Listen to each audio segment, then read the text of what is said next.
Natasha Dwi Caksono dari Prode S1 Manajemen Kelas A, Universitas Negeri Jakarta. Pada kesempatan kali ini, saya diberi tugas untuk membuat video berkaitan tentang materi manajemen sumber daya manusia. Nah, di video ini saya akan bahas mengenai rekrutmen karyawan. Bahas ke arah proses rekrutmen. Nah, saya akan membahas dulu tentang pengertian rekrutmen itu sendiri. Nah, pengertian rekrutmen itu adalah proses mencari, menemukan, dan menarik pelamar untuk bekerja di dalam organisasi.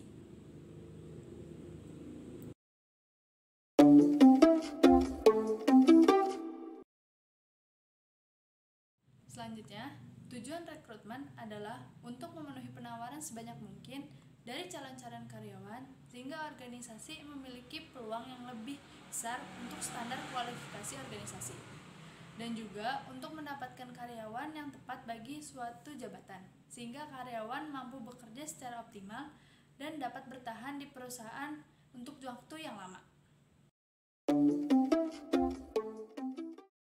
Bagi setiap perusahaan dan organisasi, pasti ingin kegiatan rekrutmen berjalan lancar dan efektif agar dapat mencapai tujuan perusahaan dengan baik. Nah, untuk itu, kegiatan perekrutan harus dilakukan dengan proses yang baik juga.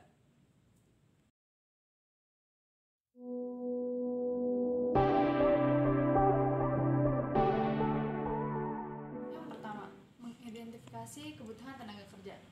Mengidentifikasi kebutuhan tenaga kerja di perusahaan merupakan poin utama dalam proses perekrutan.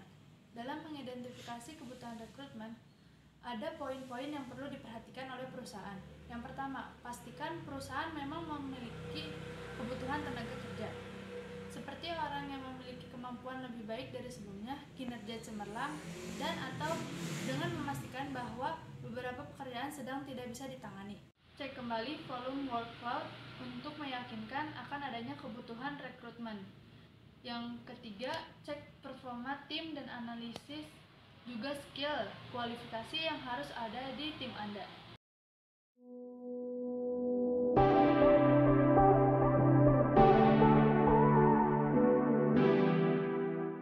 Dua, membuat rencana perekrutan.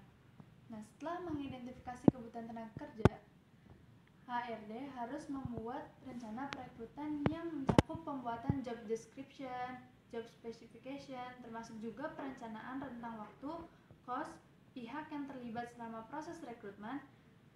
Dengan pembuatan rencana ini akan memberikan efisiensi waktu.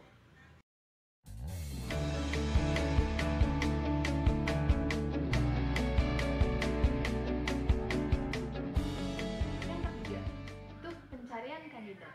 Dalam proses pencarian kandidat, terdapat dua metode yang digunakan, yaitu metode tertutup dan metode terbuka. Untuk metode tertutup adalah metode pencarian kandidat yang mana terbatas pada lingkup internal perusahaan. Nah, contohnya itu kayak promosi karyawan atau rotasi divisi.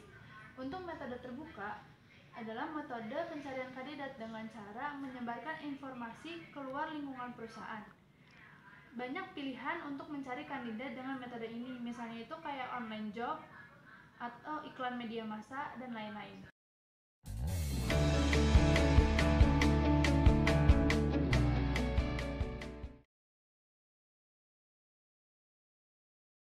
Yang keempat, penyaringan kandidat. Hal yang diperhatikan dalam penyaringan kandidat adalah kecocokan spesifikasi yang dibutuhkan oleh perusahaan dengan yang ada di dalam diri karyawan. Terkadang ada tipe orang yang kurang bisa menggambarkan keahliannya secara tertulis melalui CV, maka dari itu seringkali CV karyawan itu harus diperhatikan dengan baik-baik.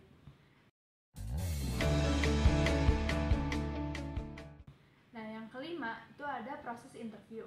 Nah, pada proses ini perekrut dan kandidat bertemu juga berbincang secara langsung dengan tujuan mendapatkan informasi sedalam-dalamnya dari dalam diri kandidat tersebut.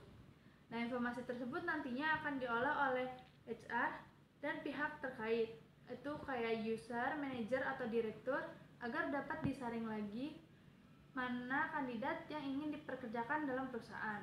Nah, proses interview ini tuh biasanya terjadi lebih dari satu kali dan disertai pula tes kemampuan atau psikotes untuk menilai kandidat lebih jauh.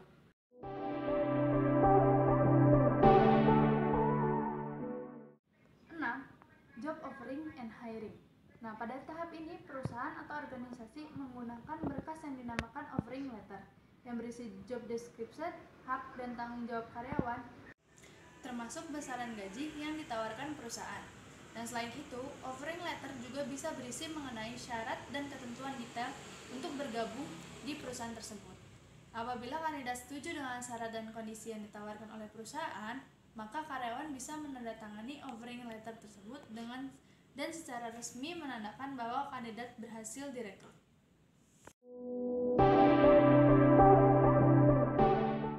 Proses terakhir yaitu onboarding. Jadi di proses ini adalah tahap terakhir dari proses perekrutan, di mana proses onboarding ini memberikan kesempatan bagi karyawan mengenal perusahaan lebih dekat lagi, tidak hanya mengenalkan perusahaan saja, tapi juga memberikan support sebagai langkah awal menjalin hubungan kerja yang baik. Nah, jadi itu 7 proses dalam melakukan rekrutmen yang baik dan efektif bagi perusahaan. Sekian video dari saya. Mohon maaf jika ada salah-salah kata. Semoga bermanfaat and see you in the next video.